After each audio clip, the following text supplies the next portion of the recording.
Everyone, स्वागत है आप सभी का फिर से एक बार हमारे साथ जुड़ने के लिए। देखो, गवर्नमेंट ऑफ महाराष्ट्र है ना, इन्होंने और एक बिग अपडेट यहाँ पर रिलीज किया है आज की डेट के अंदर। और आप सभी को मालूम है कि जो अपना ग्रुप ए था ना, तो उसका 4th नंबर का जो भी स्ट्रे वैकेंसी राउंड 1 था, तो उसका सीट मैट्रिक्स आज आने वाला था, क्योंकि चॉइस फिलिंग जो है मॉर्निंग में स्टार्ट हुआ था। सीट मैट्रिक्स के अंदर आपको कितनी सीट वैकेंट होके आई है 4th राउंड के अंदर, उसका पूरा डाटा होता है। तो आप एक बार सीट मैट्रिक्स देखो, जहां पर आपके कैटेगरी का सीट है या फिर जनरल कैटेगरी का सीट आपको वैकेंट नजर आ जाएगा, या फिर किसी अदर कैटेगरी का भी सीट वैकेंट नजर आ जाएगा ना, उस कॉलेज को आप एक बार जरूर चॉइस फिलिंग के अंदर डाल दीजिएगा। और अभी आपका लास्ट राउंड है, यहाँ पर जो है अपना लास्ट चांस है कि आप चॉइस फिलिंग कर सकते हैं। उसके बाद में जितने भी राउंड का अलॉटमेंट लिस्ट आ जाएगा, वहां पर सिर्फ रिजल्ट दिया जाएगा, ना ही सीट मैट्रिक्स मिल जाएगा, ना ही आपको वहां पर कोई भी चॉइस फिलिंग का ऑप्शन दिया जाएगा। जैसे कि देखो, यहाँ पर आपको फिजिकल हैंडीकैप के सीट नजर आ रहे हैं ना, तो अभी ये जो सीट है कन्वर्ट हो सकते हैं, और ये सीट जो है ना उसी कैटेगरी के बच्चे को जनरल कोटा के थ्रू भी अलॉटमेंट होने का चांस अपना स्ट्रे वैकेंसी राउंड के अंदर बन जाता है। तो आपको ध्यान रखना है कि आपके कैटेगरी की कोई फिजिकल हैंडीकैप, ऑर्गेन या फिर हिलेरिया का भी सीट बचा हुआ है, या फिर अदर कैटेगरी का या फिर जनरल कोटा का भी सीट वैकेंट नजर आ जाएगा, तो भी कॉलेज आप जरूर चॉइस फिलिंग के अंदर डाल दीजिएगा। अगर आपका बेटर होगा तो वहां पर भी आपको जो है अगेन जाके सीट अलॉटमेंट होने का चांस बन सकता है। इस बात का आपको ध्यान रखना है।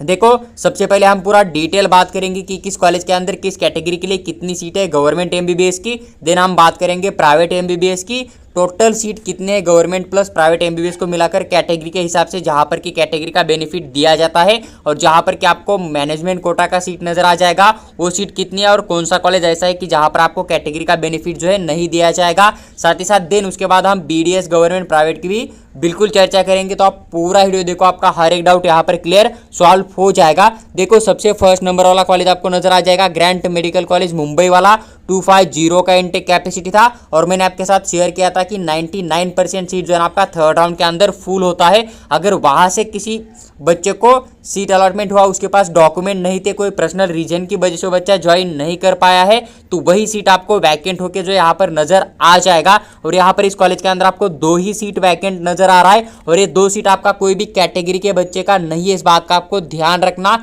एक सीट आपको यहाँ पर फीजे कैटेगरी के अंदर से फिजिकल हैंडीकैप का नजर आ रहा है, और एक NT1 के अंदर से आपको फिजिकल हैंडीकैप का सीट नजर आ रहा है। मतलब ये सीट जो है ना 3rd राउंड के अंदर फिल नहीं हुआ था। 3rd राउंड के अंदर हो सकता है कि इस कैटेगरी के बच्चों ने यहाँ पर चॉइस फिलिंग नहीं किया था, इसलिए इस कैटेगरी का फिजिकल हैंडीकैप का सीट आपको वैकेंट नजर आ रहा है। लेकिन हो सके तो 4th राउंड के अंदर यहाँ पर अगर फिजिकल हैंडीकैप का बच्चा ना अप्लाई करे, तो उस कंडीशन के अंदर ये सीट वैकेंट नहीं रखा जाएगा। उस कैटेगरी के जनरल कोटा के थ्रू ये सीट फिल किया जा सकता है। 3rd राउंड में एक सीट अगेन जाके फिल नहीं किया, क्योंकि 4th राउंड में फिर से एक बार चॉइस फिलिंग ओपन होने वाला था, इसलिए गवर्नमेंट ने ये सीट जो है अगेन जाके फिल नहीं किया। इस बात का आपको ध्यान रखना है। तो यहाँ पर टोटल 2 सीट नजर आ रहे हैं आपको, लेकिन ये कोई भी कैटेगरी का सीट नहीं है।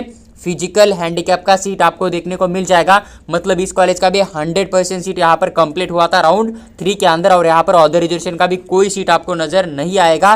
देन नीचे आओगे तो आपको यहाँ पर सेकंड कॉलेज नजर आ जाएगा, जो कि आपका लोकमान्य तिलक मेडिकल कॉलेज है मुंबई के अंदर। 200 सीट का इंटेक कैपेसिटी था। इसका भी आपको यहाँ पर टोटल सीट जो है ना 0 नजर आ जाएगा। मतलब यहाँ पर स्टेट कोटा का प्लस जो अदर रिजर्वेशन होता है डिफेंस 1, डिफेंस 2, डिफेंस 3 का, उसका भी कोई सीट आपको वैकेंट नजर नहीं आएगा। देन थोड़ा सा नीचे आ जाओगे तो सेठ जीएस मेडिकल कॉलेज मुंबई मिल जाएगा। यहाँ पर भी देख लेना, आपको SC कैटेगरी का फिजिकल हैंडीकैप का एक सीट नजर आ रहा है, और देन वहां पर आपको जनरल कैटेगरी का एक सीट नजर आ जाएगा फिजिकल हैंडीकैप का। ऐसे 2 सीट आपको यहाँ पर नजर आ रहा है। लेकिन जो कैटेगरी का रिजर्वेशन होता है ना, जनरल कोटा, वुमन कोटा या फिर जो हिलेरिया का रिजर्वेशन होता है ना, उसका कोई भी सीट आपको 3rd राउंड के अंदर अभी तक किसी भी कॉलेज के अंदर वैकेंट नहीं आया है। इसका मतलब यही होता है कि 3rd राउंड तक ही काउंसलिंग होता है, उसके बाद में जो सीट मिल जाएंगे ना, वैसे ही फिजिकल हैंडीकैप का, या फिर अगर कोई बच्चा है उसके पास कैटेगरी का डॉक्यूमेंट ही नहीं था, या फिर एप्लीकेशन फॉर्म फिल करते समय उसने गलत कैटेगरी सेलेक्ट किया था ना, तो उस रीजन से जो सीट वैकेंट आएंगे ना, वही सीट आपको स्ट्रे वैकेंसी के अंदर देखने को मिल जाएगा। और अभी आपका लास्ट राउंड है स्ट्रे वैकेंसी वाला,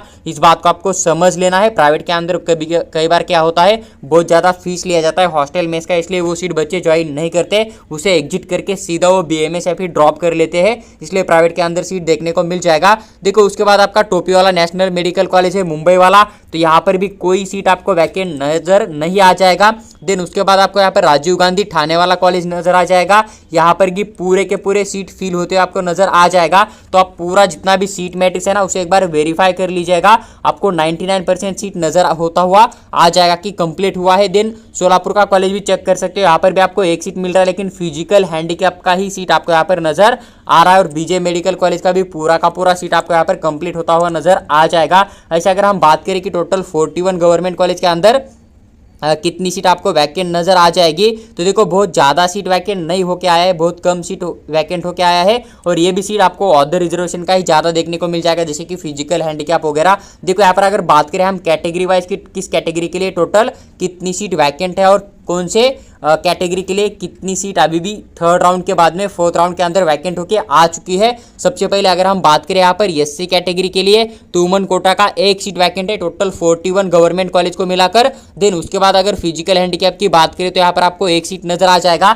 मतलब एससी कैटेगरी का जो थर्ड राउंड का कट ऑफ क्लोज हुआ है ना कैटेगरी रैंक के हिसाब से, वहां से अगर जो दो बच्चे नीचे वाले हैं ना जिनको कि अलॉटमेंट नहीं मिला या फिर जहां पर अलॉटमेंट हो चुका है कैटेगरी रैंक के हिसाब से, उसके ऊपर अगर कोई दो बच्चे हैं जिनको कि चॉइस नोट अवेलेबल आया ग्रुप ए के अंदर, तो वो बच्चे अगर चॉइस फिलिंग करेंगे तो ये सीट उन्हें ही दिया जाएगा। यानी कि थर्ड राउंड से ज़्यादा भी कट ऑफ यहाँ पर स्टे वैकेंसी बनका जा सकता है। लेकिन जितने भी बच्चे राउंड 3 का जो कट ऑफ था ना वहाँ पर उसके ऊपर अलॉटमेंट लिस्ट के अंदर चॉइस नॉट अवेलेबल और अगर एससी कैटेगरी का एक भी बच्चा नहीं होगा तो उस कंडीशन के अंदर जो कैटेगरी रैंक थर्ड राउंड में क्लोज हुआ है ना एससी कैटेगरी का, तो उससे नीचे आपको दो बच्चों को अलॉटमेंट होता हुआ नजर आ जाएगा एससी कैटेगरी के हिसाब से। देन एसटी कैटेगरी की बात करें तो सेम इसी तरह से आपको कैलकुलेट लेके चलना है। तो जनरल के 2 सीट आपको देखने को मिल जाएगा, बस वुमन कोटा का सीट सिर्फ गर्ल्स को ही दिया जाता है, इस बात का आपको ध्यान रखना है, वो बॉयज को नहीं दिया जाता है। अगर बात करें विजय कैटेगरी का तो एक सीट है, जनरल का एक सीट, फिजिकल हैंडीकैप का अभी भी वैकेंट है। NT1 की बात करें तो फिजिकल हैंडीकैप का एक ही सीट बचा है, बाकी सभी सीट यहाँ पर कंप्लीट हो चुके हैं। NT2 के लिए कोई भी सीट नहीं है, NT3 के लिए भी एक सीट यहाँ पर आपको फिजिकल हैंडीकैप का देखने को मिल जाएगा। ओबीसी कैटेगरी का एक सीट है, जनरल का एक सीट मिल जाएगा आपको। वुमन कोटा का तो देख सकते हो ओबीसी कैटेगरी का जस्ट 2 कैटेगरी रैंक से ही कट ऑफ नीचे आएगा। लेकिन अगर वही ऊपर 2 बच्चे अगर चॉइस नॉट अवेलेबल होंगे थर्ड राउंड तक तो देन वहां पर वो बच्चे सीट खा लेंगे। इसका मतलब ओबीसी कैटेगरी का कट ऑफ थर्ड राउंड से ज्यादा ही आपका स्टे वैकेंसी 1 के अंदर जा सकता है। और स्टे वैकेंसी 1 के अंदर इनका अलॉटमेंट हो गया तो दिन सीट स्टे वैकेंसी 2 के अंदर वैकेंट होकर आएगा ही नहीं, इस बात का आपको ध्यान रखना है। अगर बात करें टोटल रिजर्व कैटेगरी के सीट तो 4 सीट है, जनरल के 2 सीट मिल जाएगा वुमन के लिए, 4 सीट आपको फिजिकल हैंडीकैप का नजर आ जाएगा। एसीबीसी की बात करें तो 2 सीट है वुमन कोटा का, एक सीट आपको फिजिकल हैंडीकैप का मिल जाएगा। ईडब्ल्यूएस की बात करें तो एक सीट आपको यहाँ पर ऑर्फन का अभी भी वैकेंट नजर आ रहा है। ओपन कैटेगरी की बात करें तो एक सीट है जनरल का, 3 सीट मिल जाएगा वुमन कोटा का, एक सीट है ऑर्फन का, 8 सीट आपको फिजिकल हैंडीकैप का मिल रहा है। और जनरल हिलेरिया का आपको एक सीट नजर आ रहा है जनरल कैटेगरी के थ्रू। देन उसके बाद बात करें तो टोटल 28 सीट आपका कैटेगरी के हिसाब से फिल किया जाएगा स्टेट कोटा के थ्रू। अगर अदर रिजर्वेशन की बात करें जैसे कि डिफेंस 1 के लिए तो जनरल का एक सीट है, डिफेंस 2 की बात करें तो यहाँ पर आपको वुमन कोटा का एक सीट देखने को मिल जाएगा डिफेंस 2 के लिए। और डिफेंस 3 महाराष्ट्र कर्नाटक बॉर्डर के लिए कोई भी सीट वैकेंट नहीं है, तो 2 सीट आपको ये नजर आ रहा है। तो 28 सीट आपका यहाँ पर स्टेट के अंदर से मिल जाएगा। अदर रिजर्वेशन का 2 सीट आ जाएगा, तो टोटल 30 सीट गवर्नमेंट का आपको यहाँ पर 4th नंबर के राउंड के अंदर जस्ट 30 सीट ही नजर आ रहा है, इस बात का ध्यान रखना। अगर ओवरऑल बात करें सभी कैटेगरी को मिलाकर तो 30 सीट आपको यहाँ पर देखने को मिल जाएगा। देखो दिन उसके बाद अगर आप केजे सोमैया देखोगे प्राइवेट कॉलेज आता है तो केजे सोमैया का 100 इनटेक कैपेसिटी था और 100% सीट कंप्लीट हो चुका है। स्टेट कोटा का 85 सीट यहाँ पर बुक होता हुआ नजर आ जाएगा। मैनेजमेंट कोटा होता है एक IQ कोटा करके, तो IQ कोटा का भी सीट इस कॉलेज के अंदर 2 ही सीट वैकेंट आपको नजर आ जाएगा। लेकिन नीचे आप सेकंड कॉलेज देखोगे तेरणा मेडिकल कॉलेज मुंबई का 150 का इनटेक कैपेसिटी था। लेकिन यहाँ पर देखोगे तो जस्ट एसीबीसी कैटेगरी का वुमन के लिए एक सीट आपको नजर आ जाएगा। लेकिन बाकी जो IQ कोटा का होता है लगभग 13 सीट आपको यहाँ पर अभी भी वैकेंट होते हुए नजर आ जाएगा। देखो अगर हम बात करेंगे टोटल जितने भी प्राइवेट कॉलेज पार्टिसिपेट करेंगे 4th नंबर राउंड के अंदर तो उनके अंदर टोटल कितने सीट होते हैं, टोटल 23 कॉलेज आपको मालूम है कि पार्टिसिपेट करते हैं। देखो अभी अगर हम बात करें कैटेगरी के हिसाब से कितनी सीट है, अगर एससी कैटेगरी का बात करें तो 4 सीट आपको जनरल के थ्रू मिल जाएगा। वुमन के लिए यहाँ पर आपको 5 सीट मिल जाएगा। एसटी कैटेगरी के लिए 7 सीट मिल जाएगा जनरल के थ्रू, 2 सीट वुमन कोटा का होता है। फीजे कैटेगरी का एक सीट मिल जाएगा जनरल का, एक सीट वुमन कोटा का होता है। NT1 की बात करें तो वुमन कोटा का एक सीट होता है। NT2 के लिए कोई भी सीट वैकेंट नहीं है। NT3 की बात करें तो एक सीट है यहाँ पर वुमन कोटा का। OBC कैटेगरी की बात करें तो 8 सीट है जनरल का, 3 सीट वुमन कोटा का होता है। ये टोटल सीट आपको रिजर्व कैटेगरी के नजर आ रहे हैं। SC कैटेगरी से लेकर OBC कैटेगरी तक। ACBC की बात करें तो 9 सीट है जनरल का, 8 सीट मिल जाएगा वुमन कोटा का। EWS के लिए कोई भी सीट रिजर्वेशन प्राइवेट कॉलेज के अंदर नहीं होता है। आपको जनरल कैटेगरी का जो सीट होता है ना उसमें से सीट अलॉटमेंट किया जाएगा, इस बात का ध्यान रखना है। लेकिन आपको कैटेगरी का पूरा बेनिफिट मिल जाएगा फी स्ट्रक्चर के अंदर। ओपन कैटेगरी की बात करें तो 79 सीट है यहाँ पर प्राइवेट MBBS का जनरल के थ्रू। 30 सीट आपको मिल जाएगा वुमन कोटा का और टोटल 159 सीट आपको यहाँ पर कैटेगरी के हिसाब से स्टेट कोटा से अभी भी बचता हुआ नजर आ जाएगा। अगर वही बात करें हम यहाँ पर तो जो कि अपना सीट वैकेंट है तो आपको IQ कोटा का 100 सीट आपको यहाँ पर देखने को मिल जाएगा। तो लगभग आप यहाँ पर लेके चल सकते हो कि 259 सीट आपको यहाँ पर देखने को मिल रहा है, जो कि आपका टोटल वैकेंट होके आया है मैनेजमेंट कोटा का प्लस स्टेट कोटा का मिलाकर प्राइवेट कॉलेज के अंदर। लेकिन देखो मैनेजमेंट कोटा यानी कि IQ कोटा का जो फीस होता है ना वो आप एक बार जरूर वेरीफाई कर लीजिएगा, इसलिए इसको आप कैलकुलेट ही मत कर लीजिएगा। आप जस्ट 159 सीट जो है ना उसको ही कैलकुलेट करके यहाँ पर आगे कंटिन्यू कर सकते हो, इस बात का आपको ध्यान रखना है। देखो 159 सीट में भी आपको यहाँ पर 80 सीट ऐसे नजर आ जाएंगे जो कि आपका वेदांता मेडिकल कॉलेज पालघर के अंदर आपको देखने को मिल जाएगा। आप PDF को थोड़ा ध्यान से रीड करोगे ना तो आप थोड़ा ऊपर लेके जाओगे तो आपको यहाँ पर एक वेदांता मेडिकल कॉलेज पालघर करके देखने को मिल जाएगा। तो वहां पर अगर आप एक बार वेरीफाई करोगे तो वहां पर आपको बहुत सारी सीट वैकेंट नजर आ जाएगी।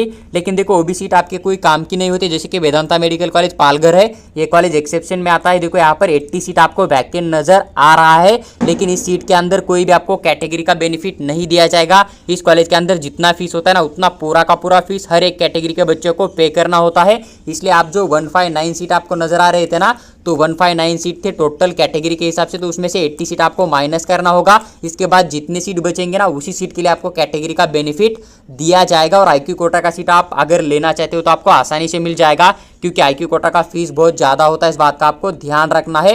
देखो देन उसके बाद अगर हम बात करें यहाँ पर गवर्नमेंट BDS के लिए तो सेम आपको रूल वही लागू हो जाएगा। जनरल का सीट जो होता है ना उस कैटेगरी के मेल प्लस फीमेल स्टूडेंट जिनका स्कोर ज़्यादा होगा उन्हें दिया जाएगा। और वुमन कोटा का सीट यहाँ पर सिर्फ गर्ल्स को अलॉटमेंट किया जाता है। बाकी ऑर्फन का मतलब अनाथ बच्चे होते हैं, फिजिकल हैंडीकैप मतलब जो कि यहाँ पर अपंग बच्चे होते हैं उनके लिए सीट अलॉटमेंट किया जाएगा।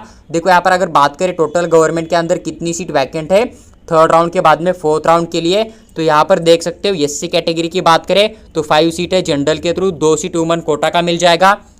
ST कैटेगरी की बात करें तो 4 सीट है जनरल का, 1 सीट वुमन कोटा का होता है, एक फिजिकल हैंडीकैप का मिल जाएगा। FJ कैटेगरी की बात करें तो 2 सीट जनरल का होता है। NT1 की बात करें तो यहाँ पर कोई भी सीट वैकेंट नहीं है। NT2 की बात करें तो 2 सीट है जनरल का, 1 सीट मिल जाएगा फिजिकल हैंडीकैप का। NT3 की बात करें तो वुमन कोटा का 1 सीट मिल जाएगा। OBC की बात करें तो 6 सीट है जनरल का, 3 सीट वुमन कोटा का मिल जाएगा, 1 सीट आपको फिजिकल हैंडीकैप का नजर आ जाएगा। और ये टोटल रिजर्व कैटेगरी के मिलाकर आपको टोटल सीट नजर आ जाएगा। ACBC की बात करें तो यहाँ पर वुमन कोटा का 1 सीट नजर आ जाएगा, फिजिकल हैंडीकैप के लिए आपको 1 सीट मिल जाएगा। यहाँ पर EWS की बात करें तो यहाँ पर आपको 1 सीट मिल जाएगा जनरल का, 1 सीट वुमन कोटा का नजर आ जाएगा। ओपन कैटेगरी की बात करें तो 11 सीट है जनरल का, 4 सीट मिल जाएगा वुमन कोटा का और 1 सीट आपको यहाँ पर फिजिकल हैंडीकैप का नजर आ जाएगा। टोटल 49 सीट आपको यहाँ पर जो है गवर्नमेंट BDS कॉलेज के वैकेंट होते हुए नजर आ जाएंगे। अगर बात करें अदर रिजर्वेशन डिफेंस 1 का तो 1 सीट मिल जाएगा जनरल के थ्रू, 2 सीट आपका यहाँ पर वुमन कोटा का होता है। डिफेंस 2 की बात करें तो यहाँ पर 2 सीट मिल जाएगा आपका, जो कि डिफेंस 2 के थ्रू जनरल कैटेगरी के हिसाब से फिल किया जाएगा। बाकी कोई भी डिफेंस 3 महाराष्ट्र कर्नाटक बॉर्डर का कोई भी सीट नहीं, टोटल 5 सीट आपको यहाँ पर अदर रिजर्वेशन का नजर आ जाएगा। देखो देन उसके बाद प्राइवेट के लिए बात करें तो आप सभी को पता है कि प्राइवेट कॉलेज की बात करें तो 25 के आसपास आपको टोटल कॉलेज नज़र आ जाएगा, जो कि BDS का आपको महाराष्ट्र स्टेट के अंदर नज़र आ जाएगा। अगर हम बात करें कि टोटल 25 कॉलेज के अंदर प्राइवेट BDS की कितनी सीट होती है, अगर सबसे पहले हम बात करें तो यहाँ पर SC कैटेगरी के लिए 14 सीट आपको देखने को मिल जाएगा, वुमन के लिए 8 सीट नज़र आ जाएगा। ST कैटेगरी के लिए 20 सीट होता है, वुमन के लिए 4 सीट आपको नज़र आ जाएगा। FJ कैटेगरी की बात करें तो 6 सीट होता है जनरल का, 4 सीट आपको मिल जाएगा वुमन कोटा का। NT1 की बात करें तो 3 सीट होता है जनरल का, 2 सीट मिल जाएगा वुमन कोटा का। NT2 की बात करें तो 6 सीट है जनरल का, 1 सीट मिल जाएगा वुमन कोटा का।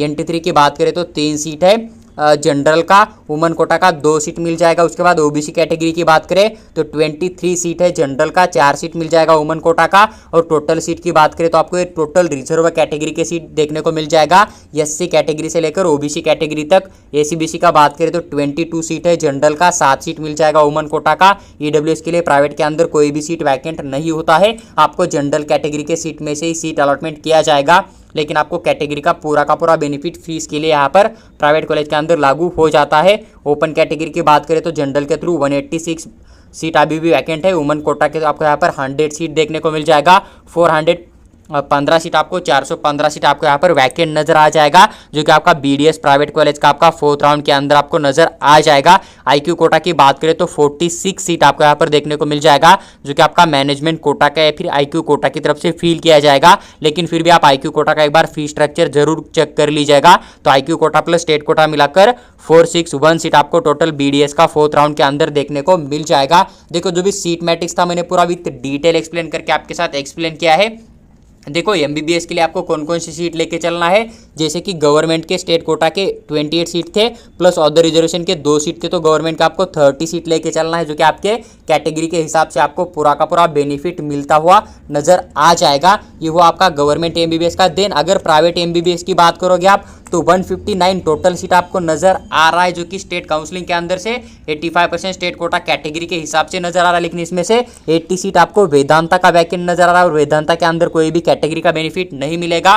तो 159 से आपको 80 सीट को माइनस कर देना है, जितने बचेंगे उतने सीट आपके यहाँ पर कैटेगरी के हिसाब से आपको बेनिफिट देते हुए नजर आ जाएंगे। और जो 100 सीट है आपके आईक्यू कोटा, तो आईक्यू कोटा के 100 सीट प्राइवेट के अंदर आपको नजर आ रही थी, तो ये 100 सीट जो है यहाँ पर आपको 3 टाइम्स फीस पे करना होता है, इस बात का आपको ध्यान रखना है। तो इसका फीस स्ट्रक्चर आप एक बार वेरीफाई करेगा, देन उसके बाद ही चॉइस फिलिंग करेगा, क्योंकि अभी अगर आप चॉइस फिलिंग करोगे तो देन वो आपका एडिट नहीं होगा, डिलीट नहीं होगा, या फिर सेकंड राउंड के अंदर आपको फिर से चॉइस फिलिंग करने का कोई मौका नहीं दिया जाएगा। और जो पेनाल्टी है ग्रुप ए का, उसके अंदर बहुत ज़्यादा चेंज जो है 2024 के अंदर सीईटी ने किया हुआ आपको ब्राउचर के अंदर देखने को मिल जाएगा। अगर आपको उसके रिगार्डिंग कोई आइडिया नहीं है तो नेक्स्ट वीडियो के अंदर मैं इसके ऊपर एक डिटेल वीडियो बनाकर आपके साथ शेयर करने की पूरी कोशिश करूंगा।